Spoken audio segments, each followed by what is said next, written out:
terceiro domingo da Páscoa, né? E a liturgia desse terceiro domingo de Páscoa dirige uma vez mais o nosso olhar para o acontecimento capital que celebramos neste grande domingo, que vai desde o dia da Páscoa até o dia de Pentecostes. E qual é o acontecimento capital? A ressurreição de Jesus.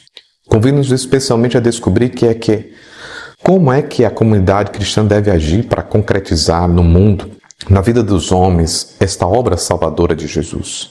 A cena de hoje evoca aquela outra pesca milagrosa, depois da qual Jesus disse a Pedro que seria pescador de homens. Este novo relato do Evangelho de João prefigura aquela multidão de povos que o apostolado da igreja ganhará para Cristo. E é nessa dimensão eclesiológica que se insere a passagem seguinte, que narra a entrega do primado da igreja a São Pedro. Vamos acompanhar um pouquinho. Então, podemos dividir em duas partes hoje, né? Então, a primeira parte, que vai do versículo 1 ao 14, estamos no Evangelho de João, capítulo 21, esses 14 versículos iniciais. Depois da ressurreição de Jesus, os apóstolos foram para a Galiléia, como lhes havia sido dito. E Pedro voltou ao seu trabalho profissional, e Pedro era pescador. E não foi sozinho, foi uma boa turma com ele. Bom, a pesca ela é feita durante a noite, isso é normal. Porém, João, quando fala de noite aqui, ele tem um outro sentido.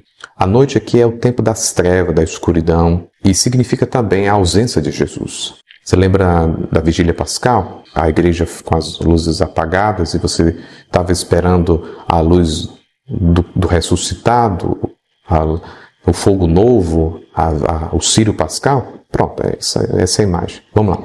Então, trabalhando de noite com Jesus ausente, o trabalho de Pedro e dos outros era desenvolvido pelos discípulos ali e estavam com aquela sensação de fracasso, né? E realmente passaram a noite inteira e não pegaram nada, né? E o próprio Jesus vai dizer, né, mais adiante, em um outro momento no Evangelho, no capítulo 15, sem mim nada podeis fazer. Bora, 1 hora depois chega pela manhã Jesus. Sim, agora a luz chegou, porque realmente Jesus é a luz do mundo, como a gente escutava nesses dias, um trecho do Evangelho. A presença de Jesus abre perspectivas novas àquele trabalho que os discípulos estavam levando a cabo. Jesus não está com eles no barco, Jesus está na terra. Não é ele que lança as redes para as pescas. Agora é tempo deles fazerem isso. Porém, eles não podem fazer sozinhos. A ação de Jesus no mundo exerce por meio dos discípulos. Eles têm essa responsabilidade agora de agirem no mundo, mas agirem com Jesus. Então, concentrados no esforço inútil, os discípulos nem reconhecem Jesus quando ele ali se apresenta. O grupo está meio desorientado, decepcionado pelo fracasso, posto em evidência pela pergunta de Jesus. Ei, jovens, moços, tende aí alguma coisa para comer? Interessante isso.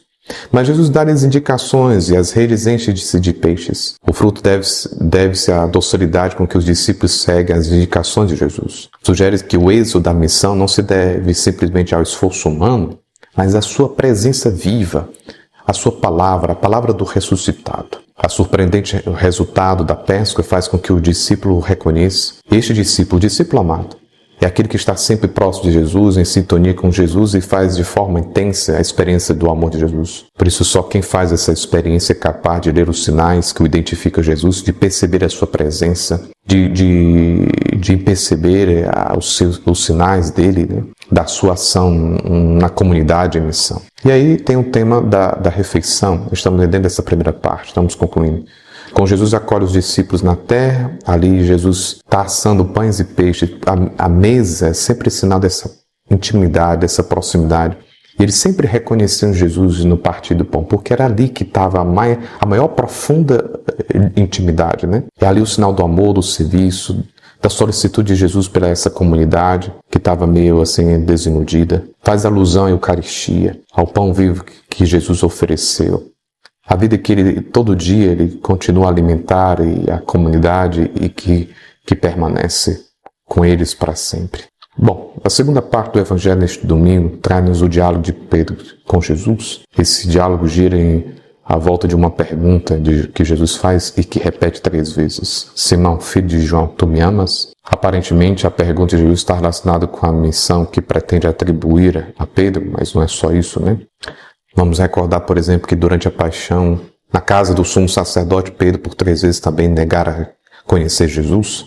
Nessa altura, Pedro ainda não tinha aceitado ir com Jesus de forma incondicional, no caminho de amor, de entrega. E agora essa tríplice pergunta que Jesus faz, Pedro responde com uma tríplice também afirmação do seu amor. Ora, à medida que Pedro vai tomando consciência da importância do amor, Jesus vai lhe confiando o seu rebanho. Apacenta as minhas ovelhas. Aqui eu termino. Quem está capacitado para presidir uma comunidade cristã, exercer uma certa liderança, não é simplesmente a preparação teórica, teológica, de encontros, não é isso. A capacidade que define uma boa liderança é, sobretudo, quem mais ama Jesus. É aquele que ama muito a Jesus. E com o conhecimento, claro, com a preparação adequada, claro, vai exercer uma boa liderança. O Senhor esteja convosco, Ele está no meio de nós. Abençoe o Deus Todo-Poderoso, Pai, Filho e Espírito Santo. Amém. Bom dia e desculpe aí pelo áudio longo hoje. Não fique de fora.